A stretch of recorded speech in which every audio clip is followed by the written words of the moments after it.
This story now, opening South Africa's rail infrastructure to private companies would see significant investment in the sector. It will also unlock massive economic benefits and upstream job creation across a range of industries. Well, that's according to Traxion, a private rail operator. Its CEO, James Holley, joins us in studio now to talk more about this. James, thank you very much for joining us. So, you know that South Africa has this massive challenge of unemployment. How would this opening up the rail infrastructure to private companies like yours help create those much needed jobs? Well, I think the exciting thing about infrastructure is it is an enabler for growth. Okay, so we spend a lot of time in South Africa looking at how many jobs our state-owned enterprises create. Okay, however, what we should really be thinking about is how many jobs an efficient rail infrastructure, in our example, is creating upstream. Because it comes back to competitive advantage and a nation's competitive advantage. We in South Africa are extremely lucky. We have about 36,000 kilometers of installed rail infrastructure. The Transnet network alone is about 23,000 kilometers. It's an enormous infrastructure. The cost to replace that infrastructure is about 1.5 trillion rand. Sure. And we have that infrastructure available to us to enable the growth of our industry. And yet there's latent capacity in that network. So, as I initially asked you this question, in South Africa, you will know that we have a large pool of semi-skilled labor workforce. Now, what other industries would possibly benefit out of this, or what other sectors of the economy would benefit out of this in order to open up that labor absorption that is always spoken about by government? So I think what we have to do is we have to look at what sectors in our economy are underutilized or underutilizing the rail sector. Okay, if we look at the coal industry, the iron ore industry, maybe the manganese industry, those industries are highly rail intensive. And you know, it's almost amusing when I talk to friends and they say, why don't we have a rail infrastructure in South Africa? We actually do. Transnet's one of the world's biggest railways. They move 220 million tons. It's an enormous business.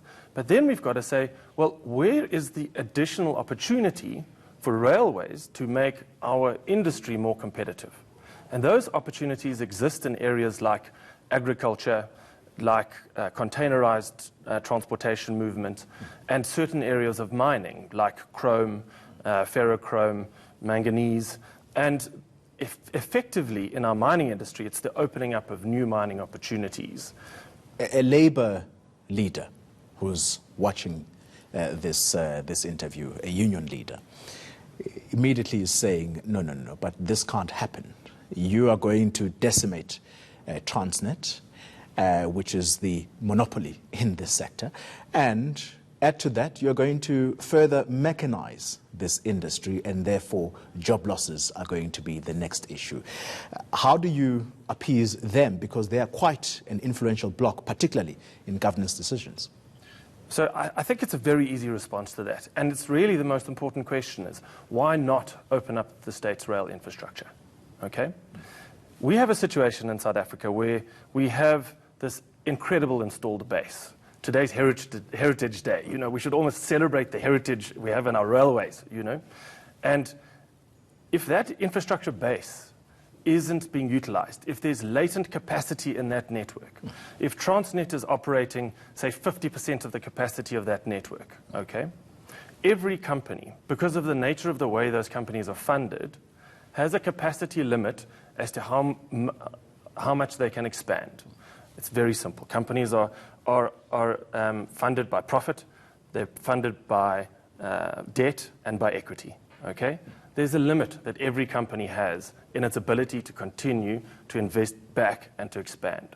Now, we've got an installed base in the country, okay? And that installed base has slots available on that network, okay? The challenge to the private operators that the draft white paper for national rail policy is calling for private operators to enter the network. The National Treasury discussion document that was released about a month ago is calling for private operators to enter the network. What they are saying is the challenge to the private operators is not to go and to take volumes from Transnet. It's to bring incremental volumes to Transnet. Because every time we move a train on top of the Transnet network, we pay Transnet access fees. Just like you and I would pay toll fees when we drive down to Durban, we will pay access fees to Transnet. It's a whole new revenue stream that they generate, which strengthens the position of Transnet and strengthens our state rail position. The other hurdle for you, James, is the issue of transformation. Private companies are not trusted when it comes to this area, and it's not without reason. You only have to look at those listed on the JSE. How would you go about this one? Well, there's one fundamentally important point here, and that's the skills deficit that we have in the country. Yeah. Okay, and across a lot of industries, and it's relevant in our industry too, there is a skills deficit. So what we have in our company is we have a rail school where we internally train drivers and we train artisans, and through that we're skilling up we're providing people with skills from our local communities where we work, and putting them into the working environment with a wonderful qualification and the ability to liberate themselves. So if you take an industry like the railways, okay, which is an enormously capital-intensive industry, okay, and we start investing back into that industry, and we start expanding the capacity that South Africa has, bearing in mind that we have more than 100 years of history in our rail environment. The job creation is not just in our business and the skills that we create and the people that our rail school teaches about the industry. It's across the whole supply chain. It's across the companies that service us and the companies that manufacture parts for us. And eventually we create this environment where we're creating a huge amount of employment across the whole rail supply chain. In our company, in addition to the fact that we are training young black people to become highly skilled artisans and highly skilled drivers, we are also 44.5% black owned, and we're ticking a lot of boxes personally as our company. But I think that the key thing here we've got to look at is not how many jobs we create, and not how many jobs and it's really about how many jobs we enable upstream into industry by having a highly competitive and efficient rail system in our country. James Harlow, thank you very much for your time. Thank you. And good luck on convincing the rest of the governing alliance. He is the CEO of Traction, which is a private